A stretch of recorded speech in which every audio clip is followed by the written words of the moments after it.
मित्र दोन्ही बंधू शंकरदादा आणि सुरेशदादा आपले शेंडगे कापड दुकान म्हणजे त्यांच्या अंतर्गत त्यांच्या मार्फत आणि त्यांच्या प्रेमातून आणि त्यांच्या भक्तीतून सगळेच आपण इथं उपस्थित राहिलेलो आहोत. अहो एकाचं मार्फत झालं पण सगळ्यांना लाभ प्राप्त झाला म्हणजे मिळाले एकाला पण त्यांनी एकापुरतं न ठेवता सगळ्यांनाच लाभ प्राप्त करून दिला. फोडीला भंडार धन्याचा हा माल मी तव हा माल भारवाही अशा तुकोबरायांच्या उक्तीप्रमाणे त्यांना मामाचा आशीर्वाद प्राप्त झाला. मामांचं त्यांच्यावर प्रेम निर्माण झालं. मालकांनीही जाता जाता त्यांच्यावर प्रेमाचा आशीर्वाद आणि शब्द दिला आणि त्या शब्दाला जागून नवे नवे बाळूमामांनीच आपल्याला जवळ केलं. म्हणून आपल्या भागात आपल्या ह्या काळेंच्या जागेमध्ये बाळूमामांनी इथं येणं झालं. विठ्ठल विठ्ठल आणि जोरात नसलं तर स्वरात पाहिजे. पण आपलं कीर्तन तर जोरात अजिबात नाही, पण एक तर अगोदरच गशाने जीव दिलेला आहे, त्यात आपण स्वराचं जास्त मरमत नाही. त्याच्यामुळं जसा जमल तशी चांगली सिस्टीम लावा. अहो समाजाने मोठ्या महाराजांच्या व्याख्या केलेल्या आहेत. आमचे गुरुवर्य म्हणतात कोणत्या? बॉडी मोठी, दाढी मोठी, मोठी गाडी आणि भानगडी मोठ्या. असा तो मोठा महाराज म्हणजे ज्याचं संप्रदायात तेवढंच वजन वर्चस्व असतं तो मोठा महाराज असं समाजाने प्रत्येकाची विवेचना केलेली आहे. पण माझं असं काहीच नाही. फक्त बाळामामांनी आशीर्वाद दिला आणि इथं जसं काही अभंगाला धरून तोडकं मोडकं बोलता येईल तसं बोलण्याचा मी प्रयत्न करेल. अहो माझ्यासमोर राहिलेला श्रोता अगदी जाणता श्रोता आहे, अगदी तेवढ्याच ताकदीचा श्रोता आहे.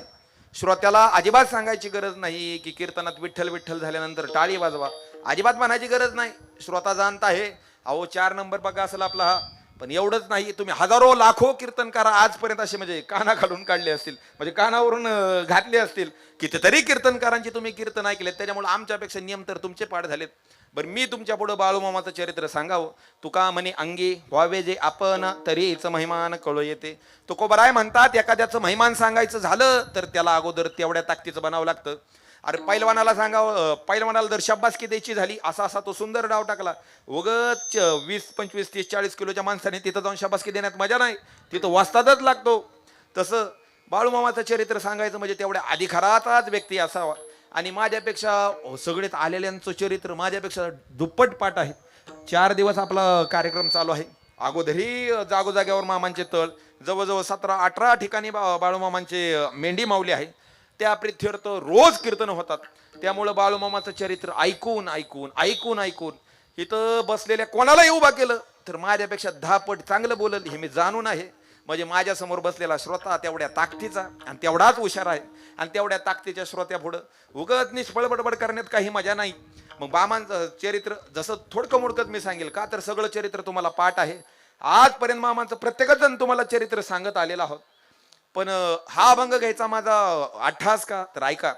मामांचं चरित्र तर रोज ऐकतोय, पण मामांनी आपल्याला जीवनात जे सावध केलंय ते सावध आजपर्यंत तर कुणी ऐकलं नसेल. किंवा प्रत्येकाची इच्छा असते रोज काहीतरी नवीन ऐकायला भेटावं, नवीन सेवा मिळावी.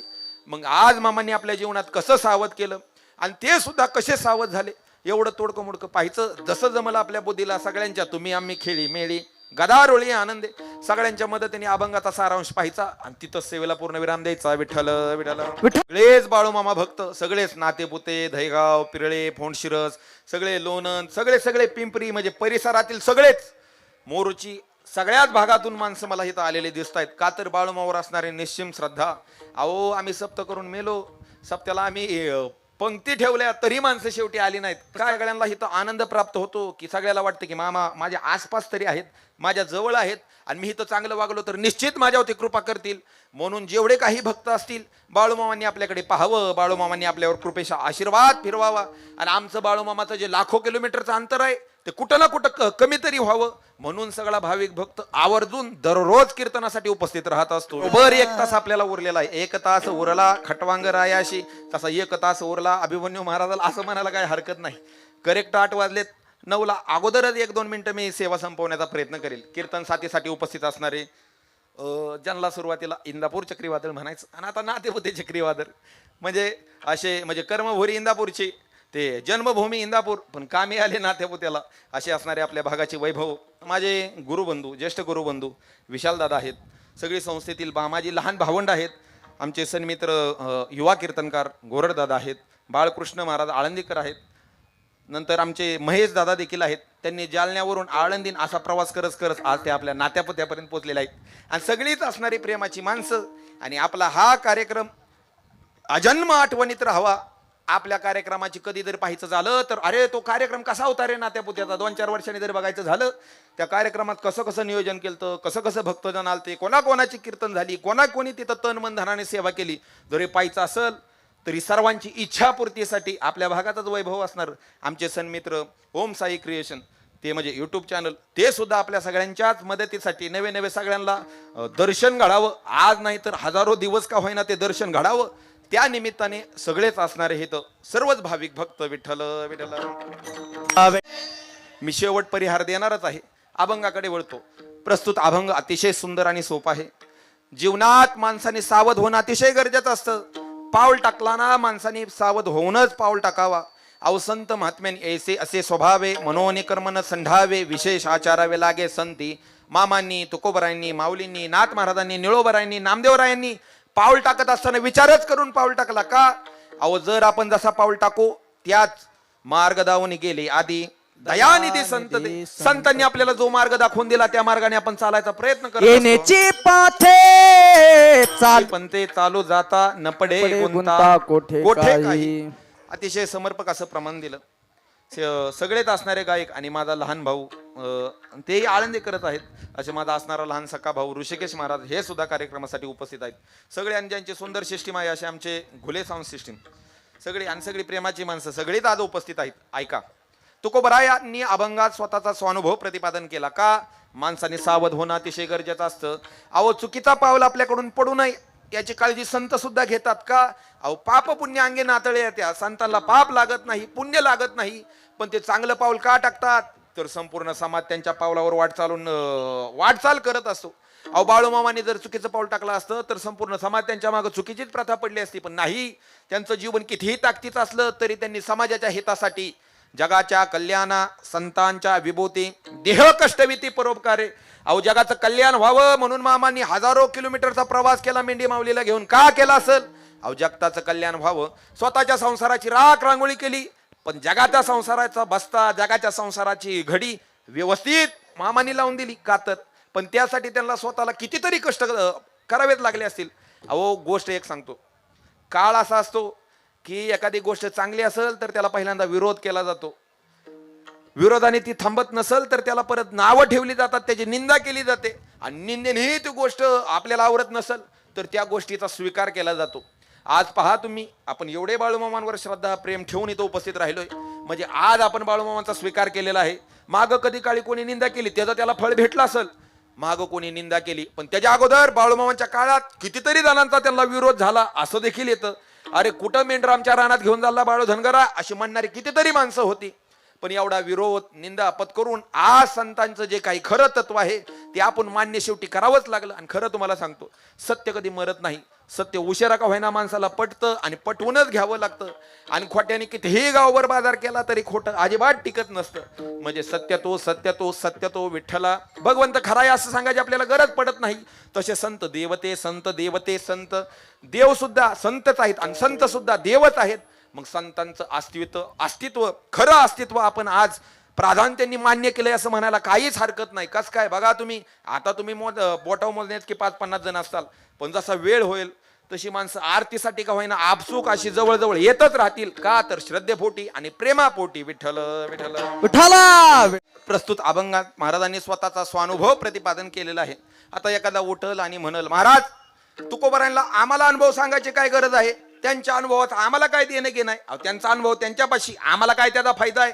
अहो आमचा स्वभाव असा आहे, फायदा असल्याशिवाय आम्ही कोणत्याच गोष्टीकडे लक्ष देत नाही. नसल फायदा तर आम्ही ढुंकून सुद्धा त्या गोष्टीकडे पाहत नाही. माऊली म्हणतात मग माझी होतील कामारी ते वाचून ये रे मारी किंभवना आचाराचरी तो ईश्वर मी हा. जर मला कामाला आला जे जे दृष्टी देखे ते साचची जोडे. म्हणजे जे जे डोळ्याला दिसल आणि कामाला येईल त्यालाच माणूस जवळ करतो. समजा तुम्ही आप्पा माझ्या कामाला नाही आला तर तुम्हाला जय हरी सुद्धा मी घालणार नाही. नवे माऊली ह्याच्या पुढे जाऊन म्हणतात मग माझी होतील कामारी ते वाचून ये रे मारी किंभवना चराचरी तो ईश्वर मी हा. तू मेला तरी मला फरक पडत नाही असा माणसांचा स्वभाव आहे. मग तुकोबराय तुमच्या स्वानुभवाचा आम्हाला फायदा काय. अहो विचार करा, काही अनुभव असे असतात जे जगताला सांगायचे नसतात आणि सांगायचे असतात पण स्वतः घ्यायचे नसतात. काही अनुभव जगताला सांगायचेही असतात आणि स्वतः अनुभवायचे देखील असतात. आणि तिसरा अनुभव काही अनुभव स्वतःपुरतेच मर्यादित असतात, ते बाकीच्याला अजिबात सांगायचे नसतात. अहो एखाद्याला समजा दुसऱ्याला स्वतः घ्यायचा नाही पण दुसऱ्याला सांगायचा कोणता, अरे बाबा मांस मटण मद्य अजिबात प्राशन करू नको, मदिरा संपूर्ण घराचं नायनाट करून टाकते, असा दुसऱ्याला सांगायचा अनुभव आहे. पण तो स्वतः अजिबात घ्यायचा नाही, त्याला अजिबात सांगायचं नाही की अहो एक जण आला म्हणला महाराज आता खोकला चालूच होता मला, मी 2-4 दिवस दवाखानं केलं आणि बोलता बोलता त्यांनी ऐकलं की 4-5 दिवस झालं दवाखानं करतोय पण माझा खोकलाच काही झालं तरी जाईना. तो माझ्यापाशी आला आणि म्हणला महाराज तुम्हाला 2-4 टोपण औषध देतो. मी म्हणलं या औषधाचा फरक पडेल का? तो म्हणला महाराज हो सहजच पडणार, स्टॅम्प पेपरवर शब्द लिहून देतो. म्हणलं कस काय? अरे माझा खोकला 4-5 दिवसाचा आहे, सहजासहजी जाणार नाही. तो म्हणला महाराज माझी 35 एकर जमीन गेली, बायको गेली, आई गेले, बाप गेले आणि तुमचं खोकला साधा जाणार नाही. म्हणजे त्यांनी मला देशी ती सुचवली. म्हणजे आता सगळे जाणते माणसं आहेत, उगाच फोड करून सांगायची गरज नाही. म्हणजे काही अनुभव स्वतः घ्यायचे नसतात पण दुसऱ्याला सांगायचे असतात. परमार्थातील अनुभव स्वतःही अनुभवायचे असतात आणि दुसऱ्यालाही सांगायचे असतात. अहो तुकोबरायच म्हणतात ना, यारे यारे लहान थोर याती भलती नारी नर, न करावा विचार न लगे चिंता कोणाची. अहो प्रत्येकाने हित या, हित आल्यानंतर काय प्राप्त होईल तर सुखाचे विहारी सुखलाभ झाला, आनंद कोंदला मागे पुढे. तुम्ही परमार्थात आला की तुम्हाला सुख प्रदान होईल आणि प्रत्येकाची सुखा लागी करिसी तळमळ. प्रत्येकाची सुखासाठी तळमळच आहे आणि तळमळ तुम्हाला जर सुखाची असेल तर तुम्ही परमार्थात या, निश्चितच तुम्हाला सुख प्राप्त होईल. विठ्ठल विठ्ठल विठ्ठल विठ्ठल. ऐका, प्रत्येकाला सुख आवश्यक आहे. अहो प्रत्येकाची तळमळ सुखासाठी आहे. दुःख व्हावं असं कोणालाच नाही. प्रत्येकाचा व्यवहार हा सुखांतमिक आहे, दुःखांतिक कोणाचाच व्यवहार नाही. मग परमार्थात सुख प्रदान होतं. परमार्थ महाधन जोडी देवाचे चरण. परमार्थ महाधन प्राप्त होतं आणि माणसाला धन प्राप्त झालं की माणसाला निश्चितच सुख प्राप्त होतं. म्हणजे तुमचं नाही माझ्यावणी सांगतोय, माणसाला सुख प्राप्त होत असतं परमार्थात.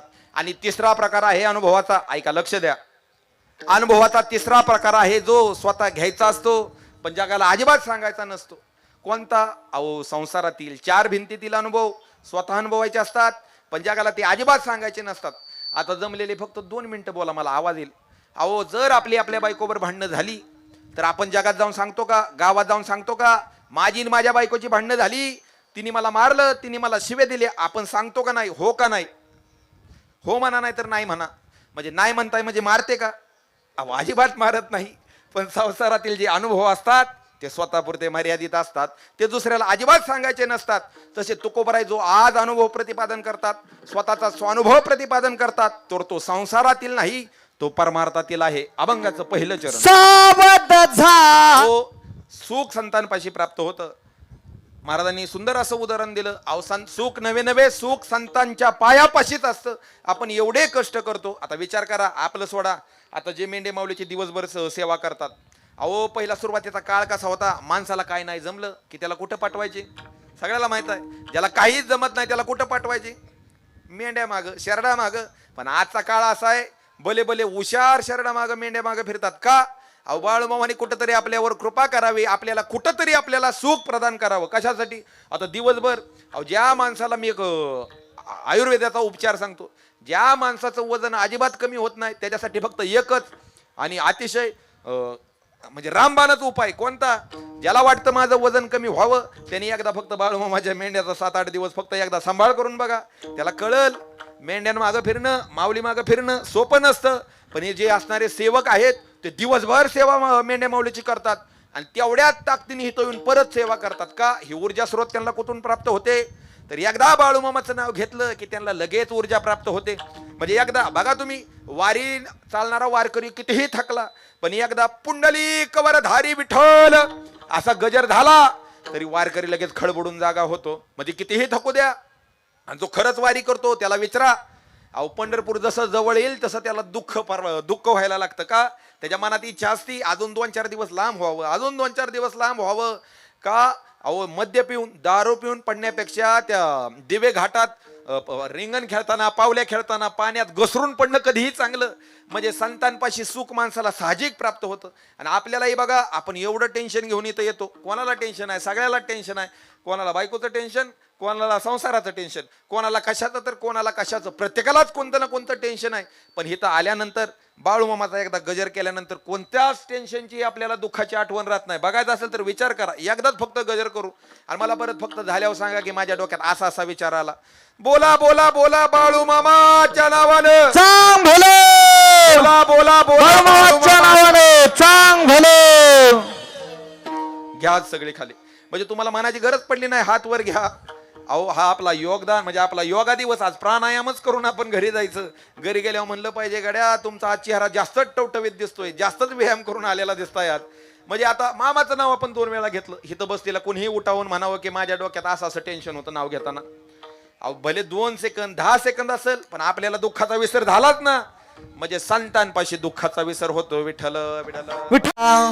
अजून संतांची भेट झाली असता देखील माणूस सावध होतो. अहो कोण सावध झालं? आता सगळ्यांना कथा माहित आहे. बाकीचं बोलण्यापेक्षा बाळूमामांविषयीच बोलू ना. बाळूमामा कसे सावध झाले? अहो जन्म झाला पण वागणं अतिशय अवलिया. पोरात अजिबात खेळायचं नाही. कुठं झाडाच्या शेंड्यावर जाऊन बस, कुठं काटडी बाबळीत जाऊन झोप. म्हणजे असं अवलिया वागणं की एखाद्या माणसाला प्रश्न पडावा, नक्की हा शहाणा आहे का येडा आहे? म्हणजे माणसाला सुद्धा कळत त्यांच्या लीला समजत नव्हत्या. मग त्यांच्या सुधारणा व्हावी म्हणून ते एक असणारा जो काय म्हणतात शेठजी होतं, त्यांच्याकडे त्यांना ठेवले. पण ठेवल्यानंतर देखील थोडा संतांना त्यांच्या विरुद्ध मनाविरुद्ध झालेले एक सुद्धा गोष्ट पटत नाही. थाळीचं निमित्त झालं, त्यांना सोडून दिलं. तिथून स्वतःच्या बहिणीपाशी आले, गंगूबाई खिलारे. तिथं आले आणि सगळे भाचे त्यांना मामा मामा म्हणायला लागले. भाच्यांचे तर मामा झालेच, पण संपूर्ण आज जगाचे देखील मामा झाले. आता मामा शब्दाचा अर्थ काय? अगदी धावतं सांगतो. अहो मा म्हणजे काय? आई. म्हणजे ज्या शब्दामध्ये 2दा आईचं प्रेम येतं त्याला म्हणायचं मामा. मग आपण मामापाशी कशाला येतो? आपल्याला एका तर आईचं प्रेम भेटतं, पण ते प्रेम डबल भेटावं. म्हणजे एका दगडात 2 पक्षी मरावे म्हणून आपण डबल प्रेम भेटायसाठी आपण ह्या दरबारात येत असतो. विठ्ठल विठ्ठल विठ्ठल विठ्ठल विठ्ठल. तुम्हाला माहित आहे त्यांच्या बहिणीच्याच मुलीवर त्यांचं लग्न लावून दिलं. त्यांनी वाचासिद्धी होती, कार्यसिद्धी होती.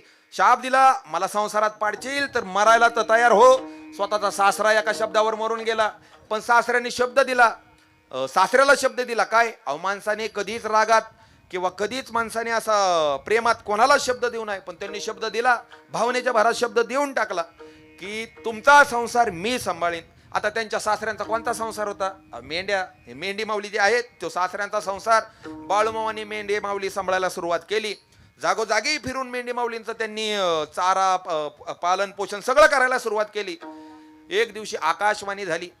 सिद्ध अवतार होता, भगवान शंकराचा अवतार होता. आणि सगळी आता प्रमाण आहे, पण गाणी कितीतरी सगळ्यांचीच पाठ आहेत. अहो बाळूमामा हे भगवान शंकराचे अवतार होते. त्या व्यतिरिक्त म्हणजे भगवान शंकराने जगाच्या उद्धारासाठी परत अत्यंत शक्तीची मायेची आधार घेतला आणि बाळूमामाच्या रूपाने आपल्यात आले.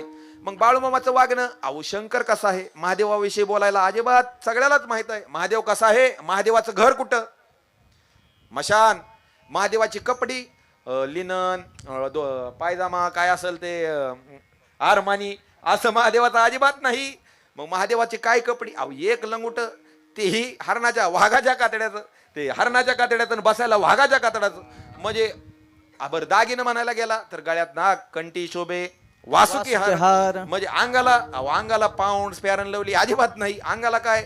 चितेचं भस्म. म्हणजे असा अवलिया असणारा देव आणि त्याचा जो अवतार तोही अवलियाचा असणार. बाळूमामा स्वतःच्या स्वच्छंदात जगायचे. आणि बघा तुम्ही, महात्मा कधीही स्वतःच्या स्वच्छंदातच जगत असतो. अघोरी साधू तुम्ही पाहिले असतील, ते स्वतःतच रममान असतात, त्यांना दुसऱ्याचे अजिबात देणं घेणं नसतं. तसे बाळूमामा स्वतःतच तल्लीन असायचे. पण आकाशवाणी झाली, बाळू अरे जर तुला तुझ्या जीवनाचं अजून सार्थक करून घ्यायचं असेल, देवाला सुद्धा गुरु करावा लागला. भगवान श्रीकृष्णाने संदीपनी मुनींना गुरु केलं, तसं बाळूमामाला देखील गुरु करण्याचा आदेश झाला. आणि आदेश काय झाला की बाळू तुला जर जीवन जगायचं असेल तर गुरु करणं अतिशय आवश्यक आहे. का? पण गुरु शिवाय जीवनाला तारतम्य नाही, गुरु शिवाय जीवनाचा उद्धार नाही. आणि जशी आकाशवाणी झाली तसं बाळूमामांनी मनातल्या मनात विचार केला, प्रतिज्ञा घेतली, जो व्यक्ती मी काढलेल्या भूताचं पैसं योग्य सांगल त्यालाच माझा गुरु करून घेईल. आणि झालं. एक दिवशी असं दरमजल करता करता कोणाची भेट झाली? सद्गुरु श्री मुळे महाराजांची भेट झाली. आणि महाराजांनी शब्द दिला, बाळू अरे तुझ्याकडे असलेले किती रुपये? बोला किती रुपये? 120. हे माझं पाठ नाही म्हणून तुम्हाला विचारतो, किती रुपये? 120 रुपये बाळूमामांना त्या मुळे महाराजांनी मागितलं. मामाला लगेच मामानी लगेच जागची जागी मुळे महाराजांना गुरु करून घेतलं. अहो भगवान आपले हनुमंतराय जेव्हा जन्माला आले तेव्हा आजन्माशी ब्रह्मचारी जन्माला आले. म्हणजे लावतानाच म्हणजे आईच्या पोटातून येतानाच कासोटा लंगोटी लावूनच आले. म्हणजे स्वतःच्या आईने देखील त्यांना पाहिलं नाही कधी निर्वस्त्र. पण ते कासोटा भगवंतानी तिथं एक आकाशवाणी केली, ही जी असणारी अदृश्य रूपातील लंगोटी असेल, कासोटा असेल, जो पाहिल तो माझ्या मारुतीचा गुरु. आणि मग ती कोणी पाहिली? प्रभू रामचंद्रांनी तो कासोटा लंगोटी पाहिली आणि मारुतीरायांनी त्यांना जसं गुरु करून घेतलं तसं मामांनी मुळे महाराजांना गुरु करून घेतलं. विठ्ठल विठ्ठल विठ्ठला होते पाप आडते. तुकोबाराय म्हणतात आम्ही सावध झालो. पण कशातून सावध झालो? तर अभंगातच सांगितलेलं आहे, बाहेरचं कशाला सांगावं. तुकोबाराय म्हणतात आम्ही झोपेतून सावध झालो, आम्ही पापातून सावध झालो. अहो माणसाने जीवन जगत असताना आचार प्रथमो धर्म हा वेद आपले वशिष्ठांनी सांगितलेलं आहे. प्रत्येक माणसाने आचारात जीवन जगावं. का? आचारहीनम नाकलोंती वेद हा आचार भ्रष्टी सदा कष्टी. जो माणूस आचरणात जीवन जगत नाही, बघा तुम्ही सगळ्याला अनुभव असेल, मामाच्या तळावर जो आचरणात उगच काहीतरी चुकीचं जीवन जगतो. आता मी मागाशीच बघितलं, मालकांनी त्यांना चांगली शिक्षा दिली, पण मामा देखील राहून राहून त्यांना चांगली शिक्षा देतच असतात. म्हणजे थोडक्यात काय, मामाच्या ठिकाणी जर आचरणात जीवन नसल तर माणसाला कष्ट सहन करावं लागतं. मामाच्याच हितं नाही, सगळ्या जीवनात बघा, आचार माणसाचा चांगला नसल तर त्याला जीवनात अजिबात सुख प्राप्त होत नाही. मग तुकोबाराय म्हणतात अहो माझी झोप तर पळून गेली, पण माझं पापही निवृत्त गेलं. का? अहो पापाला माणसाने भिलं पाहिजे. जीवन जगत असताना, आयुष्य जगत असताना माणसाने बापाला भिलं पाहिजे आणि जीवन जगत असताना माणसाने पापाला भिलं पाहिजे. या दोघाला माणूस भेला की त्याचं जीवन चाकोरीत चालतं, आणि या दोघाला नाही भिला तर माणूस कुठंही. अहो बघा तुम्ही, एखादा माणूस उगत धिंगाणा घालत असेल, माणसं म्हणतात त्याच्या बापाला सांगा रे, पण एखादा म्हणतो अरे तो त्याच्या बापालाच आवरत नाही, मग आपलं कसं ऐकल? म्हणजे थोडक्यात काय, जीवन जगत असताना माणसाने बापाला तर भिलंच पाहिजे आणि आयुष्य जगत असताना माणसाने पापाला भिलं पाहिजे. विठ्ठल विठ्ठला विठ्ठला विठ्ठला विठ्ठला विठ्ठला रे नाम. ऐका, आहे अजून आपल्याकडे वेळ. तुकोबाराय म्हणतात की आम्ही झोपेतून सावध झालो. कशातून सावध झालो? आम्ही पापातून सावध झालो. आता झोपेतून सावध व्हायचं म्हणजे, अहो झोप माणसाला सहजासहजी परमार्थ निघून अजिबात घडून देत नाही. माणसाला दुसरीकडे झोप लागत नाही, पण कीर्तन आल्यानंतर मासा दुमसून दुमसून झोपा काढतात. माणसाला दुसरीकडे अजिबात झोप लागणार नाही, पण तोच प्रमाण बसणार. तुका म्हणे नाड पाप ठाके हिताड. तुकोबाराय म्हणतात सर्प विंचू दिसे धन आभाग्या कोळसे, आला डोळ्यासी कवळ तेने मळले उजळ. तुका म्हणे नाड पाप ठाके हिताड. अहो माणसाला जर हित म्हणजे त्याला पाप आडवं येत असेल तर धन असेल तरी त्याला ते सर्प विंचू दिसायला लागतं. एखाद्या माणसाच्या डोळ्याला कावीळ झाली तर त्याला अख्खं जग पिवळं दिसायला लागतं. म्हणून तुकोबाराय म्हणतात तुका म्हणे नाड पाप ठाके हिताड. माणसाचं पाप परमार्थाला आड येतं. आणि तुकोबाराय म्हणतात माझी झोप. अहो झोप म्हणजेच पाप. एकतर पापामुळे झोप येते किंवा झोपेमुळे पाप येतं. आणि तुकोबाराय म्हणतात माझी झोप निवृत्त झाली. कस काय? बघा तुम्ही, रामायणातील दृष्टांत मी नेहमी सांगतो, आज देखील सांगतो. माणसाला दुसरीकडे नाही, पण कथा काळी निद्रा लागे कामेश्वना परी जागे. माणूस कथेत आला तर हिथं जांभळ्या देणार, हिथं झोपा काढणार, पण काम करत असला तर तुकोबाराय म्हणतात तो कुत्र्यासारखा श्वानासारखा जागून तरपड करून काम करतो. काय झालं? प्रभू रामचंद्रांचं आणि कुंभकर्णाचं युद्ध झालं आणि त्या युद्धात प्रभू रामचंद्रांनी कुंभकर्णाला मारून टाकलं. हातच समेके रघुकेनं, म्हणजे कुंभकर्णाचा वध केला. मग कुंभकर्णाची जी आवडती बायको होते तिने विचार केला की आजपर्यंत मी परमार्थ केला नाही, आता प्रभू रामचंद्रांनी माझा तर नवरा मारून टाकलाय, मग बस आजपर्यंत नाही ऐकले गायले गीत, धरली लाज सांडले हित, नावडे बैसले संत. मग काय केली बहुत परनिंदा, आजपर्यंत मी कधीच परमार्थाला आली नाही. आता कुंभकर्णाची आवडती बायको कोण? अहो झोप, निद्रा. श्लोक सांगतो ऐका, निद्रा प्रयुखल कुंभकर्णो हतस्समिके रघुकेन वैधव्यापदस्य कांता श्रोतुम समायातु कथाम पुराणो. अहो निद्रा प्रयुखल कुंभकर्णो म्हणजे कुंभकर्णाची आवडती बायको निद्रा. हतस्समिके रघुकेन, तर कुंभकर्णाला प्रभू रामचंद्राने हतस म्हणजे मारून टाकलं. मग वैधव्यापदस्य कांता, तिला वैधव्य प्राप्त झालं. मग तिने विचार केला श्रोतुम समायातु कथाम पुराणो, तिने विचार केला की आजपर्यंत आपण परमार्थात गेली नाही, पण आजपासून भगवंताला शरण जायचं. अहो तिथं परमार्थाचं दिवस आहेत. म्हणून ज्या माणसाला कीर्तनात जांभळी आली किंवा ज्या माणसाला कीर्तनात झोप आली की त्याने समजून चालायचं, गड्या कुंभकर्णाच्या बायकोने आपल्याला धरलंय गड्या. म्हणजे कुंभकर्णाची बायको आपल्या जवळ येऊन बसली आणि झोपलाच की म्हणायचं अंगावच बसले. म्हणजे माणसाला झोप परमार्थापासून दूर नेत असते. अहो झोपेचा प्रकार नाथ भागवतात नाथ महाराजांनी कितीतरी सांगितलेले आहेत. अगदी धावतो सांगतो. झोपेचे प्रकार नाथ महाराजांनी सांगितलेले आहेत. एक व्यवहार निद्रा, अज्ञान निद्रा, विकार निद्रा, भ्रमाची निद्रा आणि सगळ्यात महत्वाची आसक्ती निद्रा. माणसाला व्यवहार निद्रा म्हणजे नित्याची झोप. या झोपेतून माणूस सहजासहजी उठत नाही. बघा तुम्ही, अहो एखादा माणूस येतो सुरुवातीला रामकृष्ण हरीला झोपतो आणि मग कीर्तन झाल्यावर माणसं त्याला म्हणतात बाबा झालं जय विठ्ठल आता तरी उठा. म्हणजे व्यवहार निद्रा, रोजची झोप. बघा तुम्ही, निद्रिताच्या अंगाशी साप तैसी उर्वशी. माऊली म्हणतात झोपणाऱ्या माणसापाशी म्हणजे खऱ्या झोपलेल्या माणसापाशी उर्वशी नेहून ठेवली काय आणि साप नेहून ठेवला काय, त्याला अजिबात फरक पडत नाही. म्हणजे ही नित्याची झोप, ही व्यवहार निद्रा सुद्धा माणूस यातून जाग होतो. अहो संतच जागे करतात. आका काकडा संतांनी जाग करण्यासाठी जग जोगी जग जोगी जाग जाग बोलती जागता जग देव राखा काही भाव. किंवा उठा उठा जागे व्हारे आता स्मरण करा पंढरी नाथा. किंवा महाराजांनी कोणतं प्रमाण दिलं, अवघा आता जागा रे भाईंनो जागा. म्हणजे प्रत्येक संतांनी आपल्याला ह्या झोपेतून जागा केलं. व्यवहार निद्रा, आसक्ती निद्रा, भ्रमाची निद्रा, विकार निद्रा, अशा कितीतरी निद्रा आहेत. पण आपल्याचा वेळेचा प्रादुर्भाव असल्यामुळे आपण पुढे जाऊ. मग तुकोबराय म्हणतात आमची झोप तर निघून गेलीच गेली पण आमचं पापही दूर झालं. कशामुळे पाप दूर झालं, अभंगाचं दुसरं चरण. ते संत आम्हाला कसे सावध करतात, नाथ भागवताचंच उदाहरण देतो. नाथ महाराजांनी सावध करण्यासाठी 4 तत्व आपल्याला सांगितलेले आहेत. नेहमी सांगतो त्यातील एक मी आपलं वेळ कमी म्हणून धावतं एक तत्व सांगतो. कोणतं, नरदेहस्य आत्मउद्धारेन सार्थकता आणि दुसरं साधन दुर्लभत्वा. माणसाला नरदेह सहजासहजी प्राप्त होत नाही पण त्याला सहज प्राप्त झालाय, आपल्याला मिळाला पण त्याची आपल्याला काही किंमत कळायला नाही. बघा तुम्ही, एखादी गोष्ट माणसाला एकदाच प्राप्त होत असते, एकदाच संधी माणसाला येते, परत माणसाला जन्मात दुसरी संधी कधीच येत नाही. अहो आज मामाची सेवा करायची आपल्याला ह्या जागेवर एकदा संधी आलेली आहे. परत इथं मामा काय कायम राहणार नाहीत. मामा जगाच्या कल्याणासाठी सतत फिरतच राहणार आहेत. मग आज इथं येत आहे तर आज स्वतःचं कल्याण करून घ्या.